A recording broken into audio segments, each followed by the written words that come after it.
Hello everyone, I hope you're enjoying the annual meeting.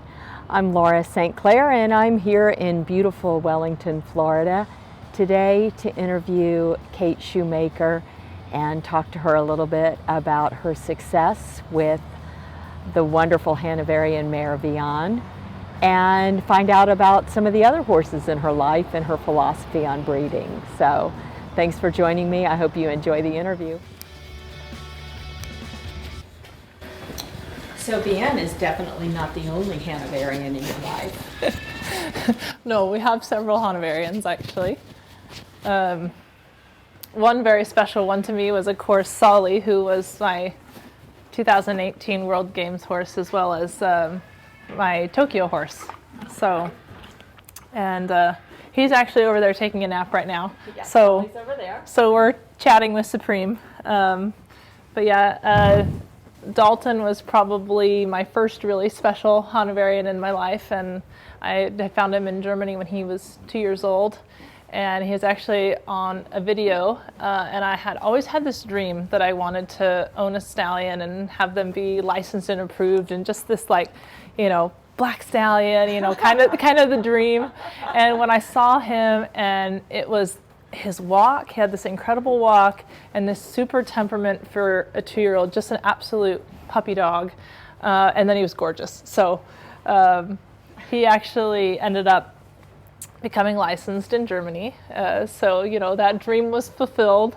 And then it was the really tough decision about whether or not we castrate him or not before bringing him over to the US. And I did decide that the sport career was the most important thing, and he did. So he came to the US, and I rode him for the first time myself as a 3-year-old, and I jokingly said he's already para approved because he was just so incredibly good. And then it was interesting, when he was 4 years old, I took him to his first show. It was like sideways rain, hail, and nobody else even wanted to get on and ride. We were the only ones there, and I was like, well, I'm showing this horse in his first show ever tomorrow, so he needs to see the arena. So we get on and take him out there, and even with all of that, his walk stayed completely clean, and he's got a huge walk, and we all know the dangers of a horse like with a huge walk, right? So the fact that even in this tense environment with the rain coming down sideways, no other horses around, first time away from home, and he was incredible. And from that moment, I was like, wow, he would be a really, really super grade 1 para horse, and kind of thought about it for the next year. And when he was 5, I sent a message to one of the USCF coaches and said, I think I might have one of the top grade 1 horses in the world in my barn.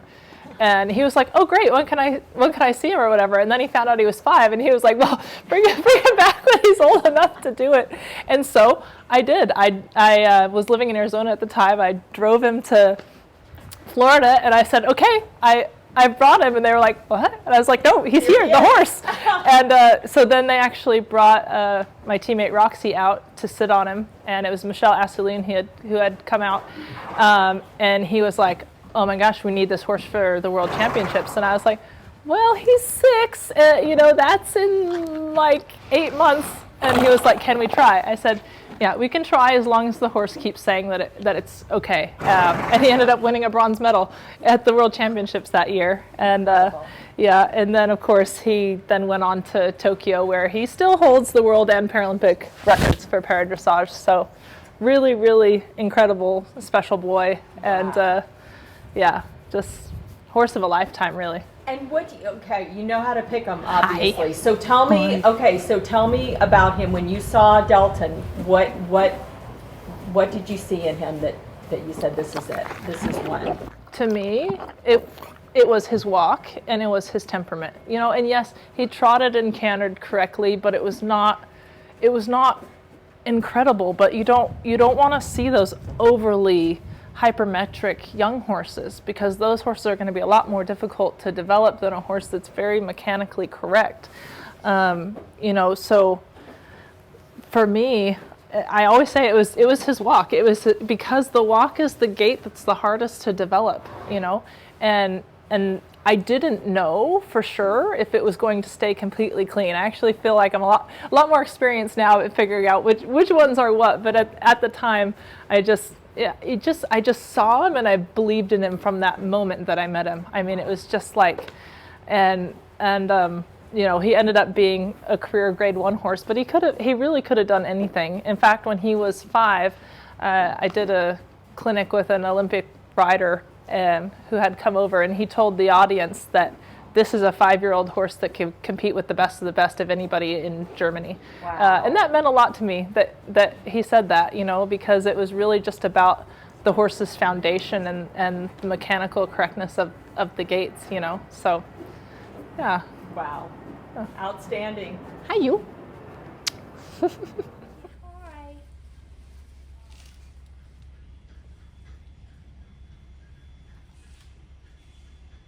Hi, Free.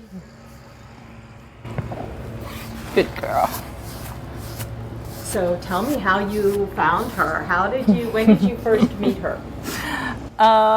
So I've known of her since she was a young horse and kind of watched her go through the young horse program, and then, so really mostly like online. And then I saw her in person for the first time when she was in Ermelo at the Young Horse World Championships. So rather ironic that the American horse and American person were seeing each other for the first time in Europe. And I mean, she was just even more impressive in person than I even knew. But it was really funny because I saw a video that Catherine had put up on Facebook of her doing the 7-year-old test, and I had just been watching the German qualification class for the 7-year-olds in Germany, and I sent her a message, and I was like, Catherine, like, she is right there with all of the top German horses in the 7-year-olds, and little did I know that she was actually, you know, working on qualifying Vianne to come to the World Championships. But I was just like blown away, and she was just so cute and like, oh yeah, thank you. And then later she shows up at Ermelo and is a finalist, and so then I felt a little silly, but yeah, you're a very special girl, aren't you? She is. Well, I'm going to include some little excerpts. I had actually had the pleasure of doing a podcast with Catherine Haddad-Staller, and we talked specifically about this very special girl that you have, this Vianne. And so I will be able to add some clips in, some audio clips in, but it was really fun to hear about how she made those plans for her. And also to hear really about Catherine's breeding program and the fact that this mare was bred right here in the United States and was raised, I think, at Hilltop Farm. She was. And then went to Catherine's to start.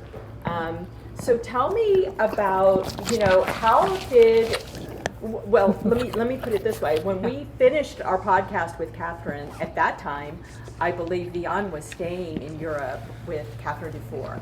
And then tell me how, you know, this partnership evolved for you. Well, it was a little bit of a whirlwind because I had decided to retire Solly, who was turning 17, and he's your Tokyo horse. He was my Tokyo horse, yep. And he was very. I owe that horse so much. You know, he got my first World Championship medal, my first Paralympic medal, and you know. And then looking towards the future and realizing that the best thing for him was to be able to step back. And I was talking to Catherine about it, and I don't even know whose idea it was, but Catherine just thought that Vianne could be an absolute perfect partner. And of course I was so blown away at the idea of even just having the opportunity to sit on her. Hi, yeah. So probably a whirlwind of about 3 or 4 days. Got over to Catherine Dufour's and sat on her, and Catherine Dufour was like, "Oh my gosh, this could be a gold medal partnership," which I was a little bit like, "Okay, like hold on, like let's take things one step at a time." But it was you know, she was so kind and so sweet, and I don't know, I can't even describe what it was like. I mean, not in a million years would I have thought I'd have the opportunity to sit on a horse like Vianne, not to mention to sit on the Vianne. Yeah. So I love it. she's just, yeah. and what you two have accomplished together, because she's still so young. She is. She's just turning 9 this summer. So, you know, she did the, I think, did you do the 4-year-olds? I think she did 4, 5, and 6-year-olds, then in the USEF program, and then the 7-year-old World Championships. Then as an 8-year-old, she went to the Paralympic Games. Yes. And then now as a 9-year-old, we're getting ready to hopefully do her Grand Prix debut later this year. That's fantastic. So, hey guys! Ooh, look at you. Elvis! Okay, so the one coming toward us, who is that? So this is Ulani. Okay. Nice. And Ulani is actually by one of my teammates' horses and good friend, Fortunato H2O. Oh, of course. Is an American bred stallion. Yes, so Tuna. really, so this horse is really an American product. And then this is Elvis, who's by Escanino, out of an American bred mare that's by Revolution. Fantastic. Yeah. So, now, what's the dam on this one? The Tuna? The dam is by Negro. Negro. Okay, Yeah. fantastic. Yeah. Look at you. And these are your 2 babies. Yes, these are my 2 babies. Fantastic. So for the last few years, I've been trying to breed 1 or 2 a year. Okay. You know, it's just me and my little farm. So, thank you, Elvis. Thank you. But just kind of trying to produce horses for myself, you know, that can be hopefully successful team horses. I mean, I know that's the breeding goal of a lot of people, and it's really, really not easy, but we just take it one step at a time. And this one is, I don't think. He's definitely the most talented horse that I've bred, but it also comes from the mare is extraordinarily talented, and I think she's world class. And so, you know, when you have really, really super mares, it makes it a lot easier to make super foals. But I'm really, really, really excited about him because he really has all 3 gaits and a lot of presence, and he's really well put together, you know, and she's lovely, but I think he might be one of a kind. So he's going to be a keeper, maybe a stallion prospect, but we'll just see. You just have to go one day at a time with horses, you know, and like we talked about, having a plan. So, you know, I'm already talking to a future rider for him, even though that's 3 years away. Fantastic. And so, yeah, we'll see. Hey, Rosa. This is Miss Rosa. This is Elvis's mama. Hi, sweet girl. So, and she's actually a working sport horse. I bred her because I think she's a super sport horse, not because she needed to be a broodmare. And so she's super nice, and Elvis is, so I'm just really excited about it. Oh, so I'm so excited for you. Yeah. She's lovely. Is she So- back in foal now? Nope. She's going to continue on with her sport career. Fantastic. So I think kind of that old idea that when they're young, have them have a foal, and then that helps with their reproductive abilities later on. So then now she can have her career, and then hopefully go back to producing amazing babies. So your goals?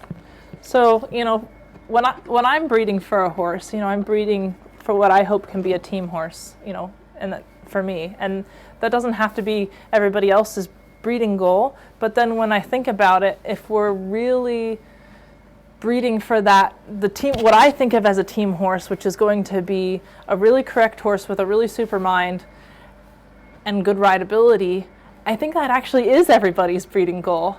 And you know, so I'm not sure that there actually is that much difference. And just really, to me, thinking about what do we want from our horses, you know, and we want that partnership. So, yeah. This resource. So I actually use the breeding index extensively, and I go onto the Hanoverian website and look up the stallions because it's often surprising, and I'm super thankful that they do this because it's really research driven, looking at the genetics of what the horses are producing. And I think it's super important to look at the stallion and say, you know, they may look like this, but in evaluating multiple foal crops, this is what they're actually producing, and they have that reliability index on it. So if you're saying, I need this improvement in my mare, then go find a stallion that's really high, reliable on that improvement that you want to see, and so I think the smarter we get at breeding, the more we're going to look at the numbers and the science of it, and not just like, I really like this stallion and I really like my mare, but what are we actually putting together genetically, And I think the more we learn about the genes, and obviously in vet school we're taking genetics classes, and I think it gives me a little bit of an insight and a different way of thinking than what I had before, and that it's not just if I put this together and this together I'm going to get something in the middle, because genes are expressed. The gene is either expressed or not expressed. So if I have a mare that maybe she's dominant for a particular shape in her croup, and then I want to change it, then I'm going to need to have a stallion that's also dominant in what he's producing in the croup. So then I have a 50-50 chance of getting the other one, right? Right, absolutely. So, because then if I chose a stallion that's recessive, but this is where, to finish that thought, if I choose a stallion that's recessive, then the dominant trait from the mare is going to express. Absolutely. And that's where we need to keep getting that research and keep having those indexes and knowing what we're producing, and I think it's hard because as mare owners we don't actually have as much information on our mares, and that's where we need to go back and look, like go back in the mare's pedigree and look at those stallions indexes and say, what are they producing, and then put those together. Oh, that's excellent. Yeah, no, that's great. You're exactly right. Yeah. Then you can see what is likely in the genotype of my mare, right? Exactly. Yeah, because you know what the stallion typically produced. Absolutely. Yeah, that's great. I've always felt like when you have a nice mare, you kind of have a responsibility to, I'm not going to say to breed them, but to keep those lines going. And it's tough because the really good mares are out there competing, and so then it's really hard to then take them out so that we can breed them. But the nice thing is that with the option with embryo transfer, then that allows us to. So I'm still in the planning phases, but I would really, really love to have a Vian foal. So I have maybe some ideas. Escamillo has been recommended. But I am definitely open if anyone has any suggestions. Okay. So. Okay. Oh, Yeah. there we go. The best. Yeah. So as a Hi, sweet girl. performance equine vet, tell me what you see when you look at Vian. Specifically you? Yeah. Well, one of the things that I think is really important that we focus on when we're breeding horses is that they have really solid legs. And I know that that's of course easy to say, but in reality it's true, because the horses being able to have longevity in the sport, everybody's putting so much time from the first thought of breeding them all the way through to making them FEI horses and whatever they're going to do in their career.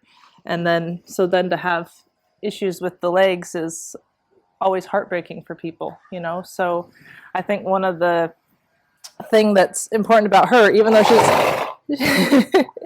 she's not perfectly straight in her legs, and most of them are not perfectly straight, but she's very solidly built and she's very correct and she has good angles, and that makes it so much easier for me, both as a rider and as a vet, to be able to keep her doing her job.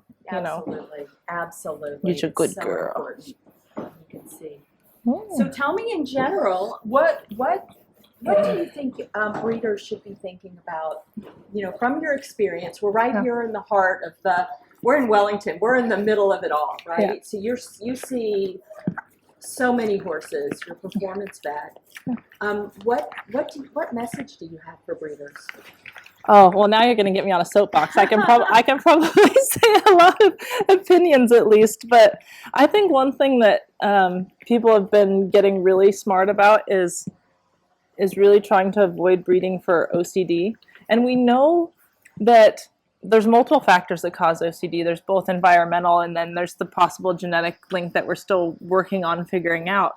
But I think it's important that people are really aware, and that's where the breeding associations have played such an important role, in making sure that at least the stallions, that we know what's going on in their joints so that breeders can make smart decisions, and then mare owners are also being really smart and starting to take x-rays of their mares so that they know. And in that particular, because we don't know what the genetic component is, that if you take a stallion that has OCD and you take a mare that has OCD, you're very likely taking two expressed genes and putting them together, right?